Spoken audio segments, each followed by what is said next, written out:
கோடி ரூபாய். பிரியங்காவின் ஒரு இரவு. பாலிவுட் நடிகை பிரியங்கா சோப்ரா படம், விளம்பரம், கலை நிகழ்ச்சிகள் என அனைத்து துறைகளிலும் செமத்தியாக கல்லா கட்டி வருகிறார். படப்பிடிப்புகளில் பிஸியாக இருந்தாலும் விளம்பர படங்களில் நடிப்பதற்கும் துவக்க விழா நிகழ்ச்சியில் பங்கேற்பதற்கும் நேரம் ஒதுக்கி விடுகிறார். இதனால் பிரியங்காவின் வங்கி லாக்கர்கள் காசு, பணம், துட்டு, மணி என நிரம்பி வழிகின்றன. இது போதாதென்று வரும் புத்தாண்டு அன்று சென்னையில் பிரபல நட்சத்திர ஓட்டலில் நடக்கும் சிறப்பு நிகழ்ச்சியில் நடனம் ஆடுவதற்கான வாய்ப்பு பிரியங்காவுக்கு கிடைத்துள்ளது.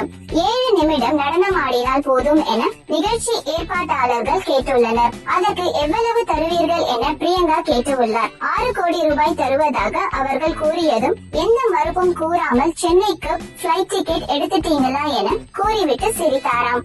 எப்படியோ சென்னை ரசிகர்களுக்கு பிரியங்காவின் நடனத்தை நேரில் பார்க்கும் வாய்ப்பு கிடைத்துள்ளது.